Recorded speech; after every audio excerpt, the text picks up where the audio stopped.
Hello and welcome back to the channel. Today on the review desk we have Master Grade Extreme Gundam Strike Freedom. It's my first Master Grade Extreme Gundam and I'm very much aware that this particular kit has been reviewed to death on YouTube already.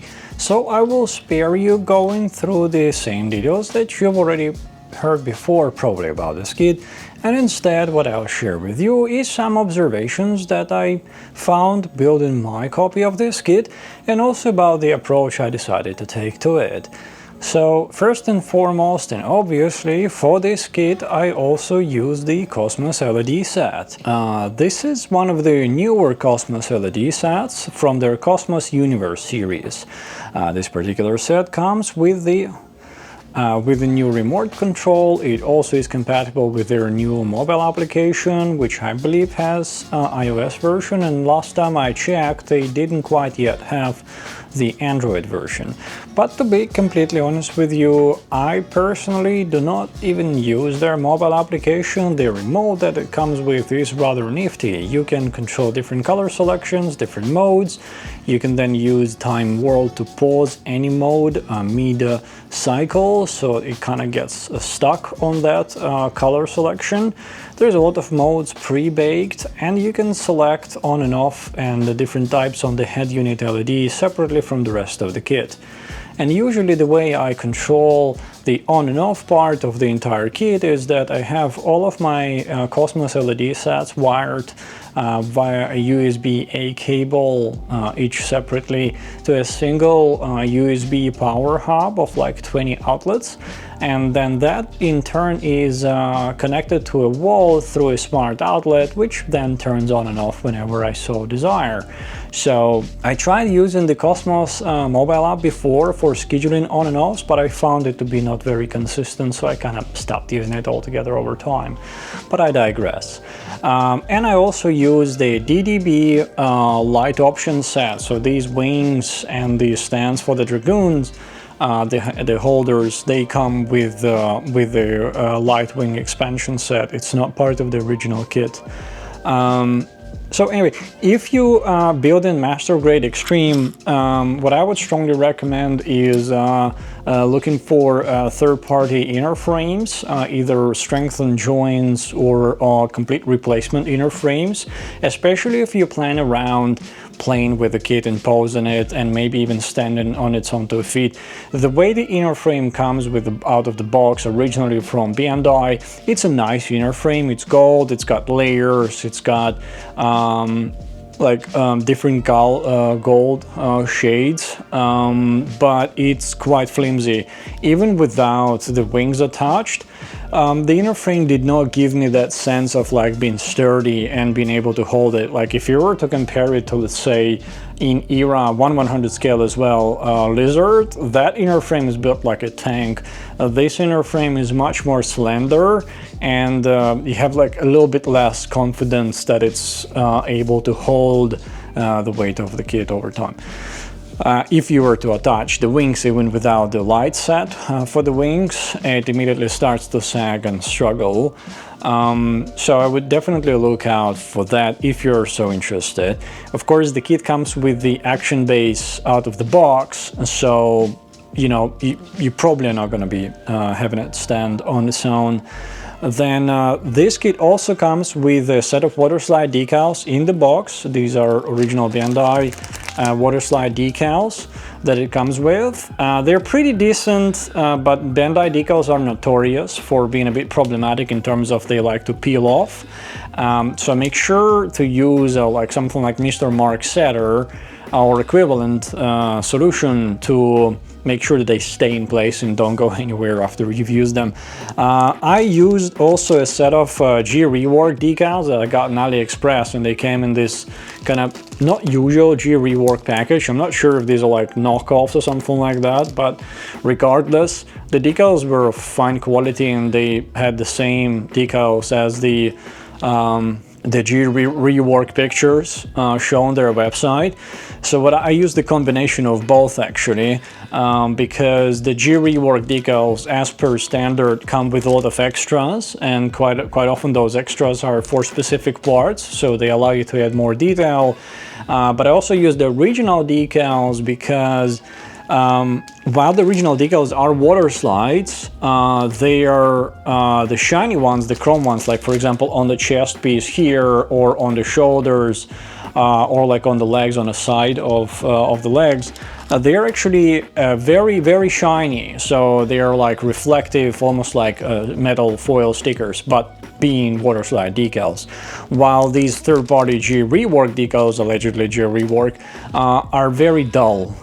So I chose to use both. But also G rework decals have a lot of like extra spare small decals just to add extra detail here and there, which in cases like mine, somebody who doesn't paint their kits yet, all of that extra detail is very much appreciated.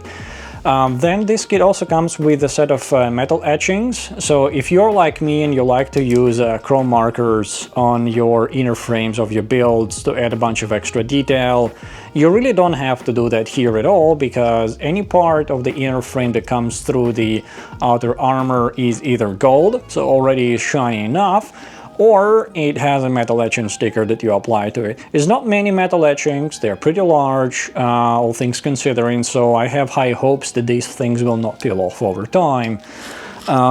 Then this kit also comes with a set of 3D stickers, like these ones. There's quite a few of them, and they add a lot of like the green and red and blue detail all over the kit. If you ever dealt with this before, they are like a thick plastic layer sticker. There is like a foil at the base, and then there's a bit of like transparent plastic on top of that, so it adds a bit of depth to it. These are not quite as 3D, I guess, as the Infinite Dimension Nemesis.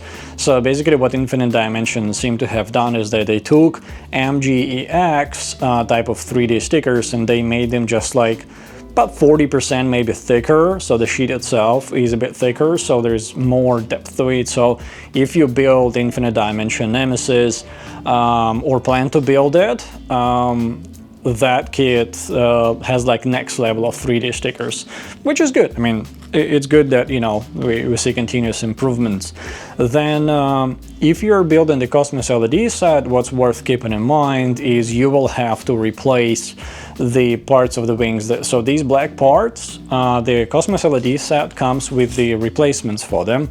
So the original black parts, let me quickly open my spare bag. They are very slender and they are molded in the same color as the like chest piece, for example.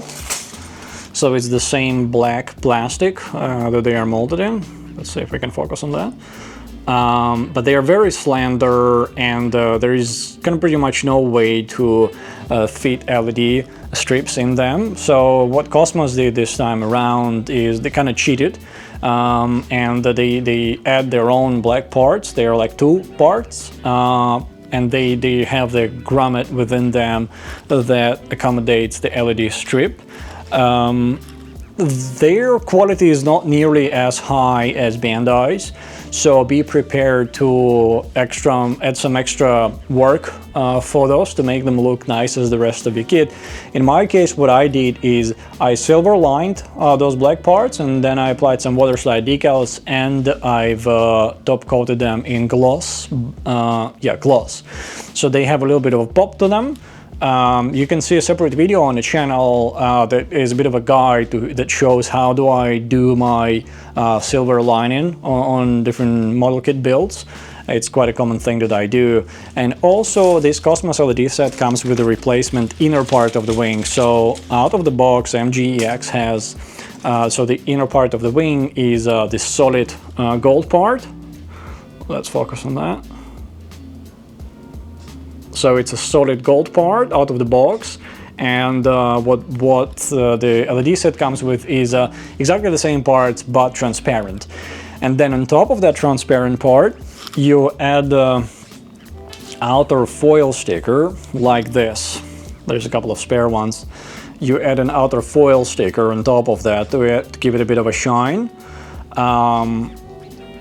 These things, while being allegedly on 3M tape and stuff like that, are a pain in the ass to work with. They tend to peel very easily, they don't want to adhere to the transparent part, so be prepared to deal with that. The way I dealt with mine is that I used a super glue and a toothpick to kind of spread the super glue on the underside of the sticker and then carefully adhere it to the transparent part.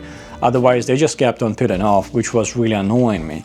Then when you use the transparent parts, and if you apply the foil stickers, the gold foil stickers to them, be very careful using the floating dragoons or the light wings, because they will most likely damage the sticker, right? So you either display it with or without the attachments to the wings, because once you attach, when you deattach, it will be very, very clear that something was touched there before, because the sticker will have signs of damage on it, most likely. The additional kind of part of the DDB wing set is obviously, so for example, if you were to take off these light wings, and please forgive me, I'm not going to remove them, it's such a hassle attaching them. But once they are in place, you kind of don't want to touch them anymore, and they have a tendency for the black parts to kind of open up on their own. So be prepared to use a bunch of blue tack to hold it in place, and maybe spare double-sided tape that comes with the Cosmos LED set. So I use this the remainder tape that comes with the Cosmos LED set. You're supposed to be using these strips to attach the LEDs on the inside of the black parts. I use the remainders to affix the black parts to the wings so they don't flop around too much. But basically the wings come with that, and if you were to deattach the wings, the LED strip is like running almost the entire black part, and the transparent part kind of ends here. Right, so if you don't have this wing and you only have the base MGEX Strike Freedom and the Cosmos LED set, there will be a few LEDs that will not have any diffusion in front of them, and they're pretty powerful LEDs, so they can create very harsh light. So these wings are almost a must to add a necessary layer of diffusion for all of those LEDs and avoid direct line shining away from the kit. I personally do not like that, but I guess if you're not going that route, you can still add your own layer of diffusion by using like maybe transparent tape or something like that, or extra plastic bits.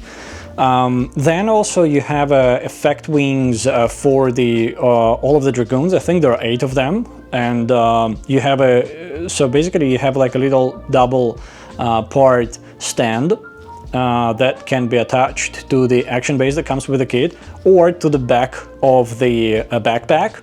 And then you have an effect set that holds the Dragoon, and you have the effect set that imitates like the shooting effect.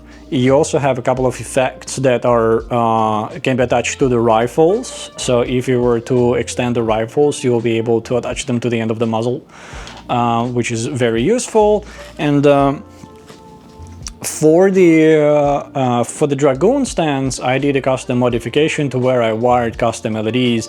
If you check the time-lapse build for this kit, you will see how exactly I wired the LEDs. They don't pipe light too well, but just enough to where they create a bit of like a halo effect under the kit. So if there is not all of these filming lights on, like if it's on my shelf, you know, in the evening with a little bit of light around it only, these LEDs at the base, they propagate through the light tubes, and they create a bit of a halo effect at the bottom of the kit, which I quite enjoy. It's a fairly easy modification. You can follow along and do the same thing with your build if you so desire. It's not difficult to do that. Other than that, the kit is overall it's pretty nice. I liked it a lot. It's a bit pricey. Maybe I'm a bit spoiled by all the third-party kits pricing. Usually, like for example, the Infinite Dimension Nemesis was, I don't know, like 40% maybe cheaper, maybe 30% cheaper than this. And it's the same scale, but you get so much more for the same price. but the experience here is fantastic. I love the design. Oh, one massive gripe I have with this kit, and it's not just this kit, it's Bandai tendency to do that. So this kit comes with these set of hands. These are pre-molded, fully articulated fingers. Right, you probably have dealt with them before. They exist in a 1/160 scale, 1/100 scale. I'm not sure if they exist in 1/144 scale. If they do, that would be an absolute nightmare, because these things have a really good tendency for the joints to pop off. I cannot underestimate how frustrated, or I guess over-exaggerate how frustrated I was dealing with these hands. Yes, they have a peg that flips out that is supposed to hold the accessory, but my god, every time I was trying to pose this kit for a couple of beauty shots with the sabers, because these are the only hands that can hold sabers, I was just beyond frustrated, because the peg that slides into the forearm is very stiff, and the forearms are very stiff as they are supposed to be. But then you attach the saber and you try to move it around, maybe pose it a little bit, and then every time 1 or 2 fingers would fall off, bounce off the table, and then I have to look for it. I was beyond frustrated. I understand why they do this. It's cool. It's a really nice technique, being able to mold that, and very much appreciated. But this should be a gimmick, optional one. You should provide pre-posed, not articulated hands that are able to serve the functional purpose. In this particular case, you have a set of 2 hands that are open, like open dramatic hands, like the ones attached right now.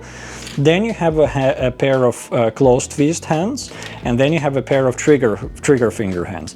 Fantastic. So I have an option to have fists, open hand dramatic. I have an option to have a pair of hands that hold the guns, but I don't have an option of hands that hold accessory just with a half-open fist. And my god, these go into the storage and I will never use them again. Bandai, please, you're not that cheap. Add many pre-posed hands into your kits. You don't have to limit to just standard open dramatic hands and closed fists. Give some variation. Please do continue to include these articulated hands. You see, 1 finger already fell off. But these should be like just to create a gesture, like to flip a bird, or, you know, do some like gesture, maybe like, you know, like metal horns. That's what these are for. They are here as a cool gimmick, as a way for Bandai to flex. They're not functional. They are rather annoying if you try to actually use them as a function. Anyway, I digress. Some final remarks. Great kit, very wobbly. Obviously, there's a lot of weight that you need to support, especially if you use all of the accessories that I use. LED set from Cosmos is always fantastic. They require very minor modification in the head. You have to drill a small hole. You can probably use a small pin vise. If you don't have a pin vise, maybe like a needle to punch through a bit of plastic, or I'm not sure if a knife would do the trick. Because you need, if you want the lights to propagate all the way to the Mohawk, then you need to do that. If you don't want Mohawk to light up, then just the eyes, you don't need, the knife will be enough.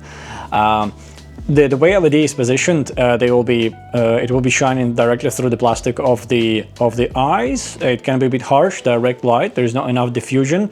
If that's the case, you can use like a 3D foil sticker, or just a foil sticker from any of your older kit. I used it from my Glory Eternal Stargazer. I have a spare set of like green eyes, so I put them on top, and now it diffuses the light a little bit, but the light still comes through enough. That's just like a minor thing. Other than that, without the backpack, this kit, you can easily play around with it. It's a really cool kit. With the backpack, it's a bit of like a pose diva. Playing around with it is not very easy in that case. Great kit. If you haven't built MGEX and you like the design, consider grabbing one. if you're on the market, consider checking out GundamExtra.com. It's a Canadian store that sells first-party model kits from Bandai and Kotobuki and a bunch of other brands. And I buy personally all my first-party kits from them and have been for a while. They have great prices and great customer service. I believe they ship to the US and Canada. I don't have any affiliation with them. It's just, you know, good store that I respect and enjoy and would like to support. And if you would like to buy the light set, the wings, or the Cosmos LED set, or any of the third-party kits that you ever see on the channel, please consider checking out Gundam. They do support the channel. I have a reviewer code that you can use if you decide to place a purchase there. It doesn't cost you any cent extra, but it does support the channel, and I appreciate it very, very much. And they also have great customer service. They have fantastic prices. They have pre-orders going up very, very quick and very often. And as always, do your own research and only purchase from stores that you're comfortable with, of course. Other than that, I very much hope you enjoy this video and the beauty shows that will follow. I hope you look forward to the next video. I definitely am looking forward to the next build, and I will see you in the next video. Bye-bye. Oh, and I completely forgot, if you're ever interested in any of the my filming gear or the tools that I use that you see during the review or during the time-lapse build, every video has in the description a bunch of affiliate links that list everything that I use. Some of the links come with extra discounts. They all have details listed there. To use any of them, as always, it greatly supports the channel. I very much appreciate it. If you have any questions, feel free to pop one in a comment. I always do my absolute best to respond to all comments as fast as I can with as much detail as I can possibly provide. And if I don't respond, just mention me in a comment, and then I will make sure to follow up with you. Yeah, have a great day, enjoy the beauty shots, and I'll see you in the next one. Bye-bye.